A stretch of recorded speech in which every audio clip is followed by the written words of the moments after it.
ಬೇಕು ಅಂತ ಹೇಳಿ 2-3 ಸಲ ಕರೆಸ್ಕೊಂಡು ಹೇಳಿ ನನಗಿಂತಿಂತವ್ರು ಮಾಡಲ್ಲ ಅಂದರೂ ನಾನು ಅವ್ರನ್ನ ಸಮಾಧಾನ ಮಾಡ್ತೀನಿ, ನೀವು ತಯಾರಾಗಿ ಅಂತೇಳಿ ನಮ್ಮ ಪರವಾಗಿ ಟಿಕೆಟ್ ಕೊಡಿಸ್ಲಿಕ್ಕೆ ಹೋರಾಟ ಮಾಡಿಲ್ಲ ಅನ್ನೋದೊಂದು ನಮಗೆ ನೋವಾಗಿದೆ ಮನಸ್ಸಿಗೆ.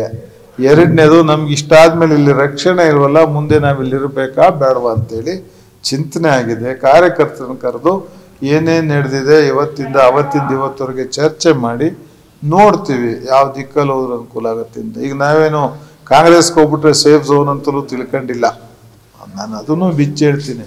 ಇಲ್ಲಿರೋದು ಸೇಫ್ ಅಂತ ನಾನು ಅಂದ್ಕೊಂಡಿಲ್ಲ. ಏನಾರ ಮುಂದಿನ ನಡಿಗೆ ಹೆಂಗೆ ನಡಿಬೇಕು ಅನ್ನೋದನ್ನ ಈಗ ನಮ್ಗೆ ಅರ್ಥ ಆಗಲಿಲ್ಲ ಅಂದರೆ ನಿಮಗೆ ಗೊತ್ತಲ್ಲ, ಪಬ್ಲಿಕ್ ಲೈಫಲ್ಲಿ ಏನಾರು ಗೊಂದಲ ಸೃಷ್ಟಿ ಆದರೆ public R the only judges, ಅವರೇ ಜಡ್ಜ್ ಮಾಡ್ಬೇಕು ನಮ್ಮನ್ನು ಯಾವ ದಾರಿಗೆ ಹೋಗ್ಬೇಕು ಅಂತ. ಅವ್ರನ್ನೆಲ್ಲ ಕರೆದು ತೀರ್ಮಾನ ತಗೋತೀನಿ. ಅದಕ್ಕಾಗಿ ಒಂದು 5-6 ದಿವಸ ಟೈಮ್ ತೊಗೊಂಡಿದ್ದೀನಿ. ಎಲೆಕ್ಷನ್ ಪ್ರೋಸೆಸ್ ಸ್ಟಾರ್ಟ್ ಆದಮೇಲೆ ಕರಿತೀವಿ, ಏನು ಮಾಡೋಣ ಹೆಂಗೆ ಮಾಡೋಣ ಚರ್ಚೆ ಮಾಡ್ತೀವಿ. ಬಹುತೇಕ ನಮ್ಮವ್ರು ಏನು ಹೇಳ್ತಾರೆ, ಆದ್ರಾಗಲಿ ಸಹಿಸ್ಕೊಂಡಿರಿ, ನಿಮ್ಗೆ ಅವಮಾನ ಆದರೂ ಪರವಾಗಿಲ್ಲ, ಪಕ್ಷ ಶ್ರೇಷ್ಠ ಅಂದ್ರೆ ಹಂಗೆ ಮಾಡ್ತೀವಿ.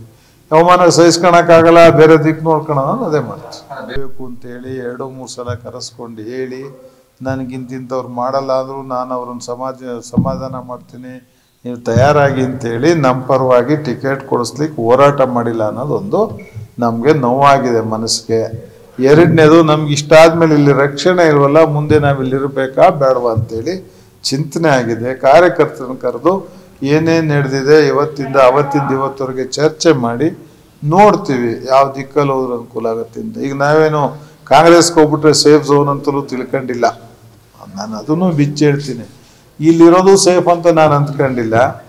ಏನಾರ ಮುಂದಿನ ನಡಿಗೆ ಹೆಂಗೆ ನಡಿಬೇಕು ಅನ್ನೋದನ್ನ ಈಗ ನಮ್ಗೆ ಅರ್ಥ ಆಗಲಿಲ್ಲ ಅಂದರೆ ನಿಮಗೆ ಗೊತ್ತಲ್ಲ, ಪಬ್ಲಿಕ್ ಲೈಫಲ್ಲಿ ಏನಾರು ಗೊಂದಲ ಸೃಷ್ಟಿ ಆದರೆ public R the only judges, ಅವರೇ ಜಡ್ಜ್ ಮಾಡ್ಬೇಕು ನಮ್ಮನ್ನು ಯಾವ ದಾರಿಗೆ ಹೋಗ್ಬೇಕು ಅಂತ. ಅವ್ರನ್ನೆಲ್ಲ ಕರೆದು ತೀರ್ಮಾನ ತಗೋತೀನಿ. ಅದಕ್ಕಾಗಿ ಒಂದು 5-6 ದಿವಸ ಟೈಮ್ ತೊಗೊಂಡಿದ್ದೀನಿ. ಎಲೆಕ್ಷನ್ ಪ್ರೋಸೆಸ್ ಸ್ಟಾರ್ಟ್ ಆದಮೇಲೆ ಕರಿತೀವಿ, ಏನು ಮಾಡೋಣ ಹೆಂಗೆ ಮಾಡೋಣ ಚರ್ಚೆ ಮಾಡ್ತೀವಿ. ಬಹುತೇಕ ನಮ್ಮವ್ರು ಏನು ಹೇಳ್ತಾರೆ, ಆದ್ರಾಗಲಿ ಸಹಿಸ್ಕೊಂಡಿರಿ, ನಿಮ್ಗೆ ಅವಮಾನ ಆದರೂ ಪರವಾಗಿಲ್ಲ, ಪಕ್ಷ ಶ್ರೇಷ್ಠ ಅಂದ್ರೆ ಹಂಗೆ ಮಾಡ್ತೀವಿ.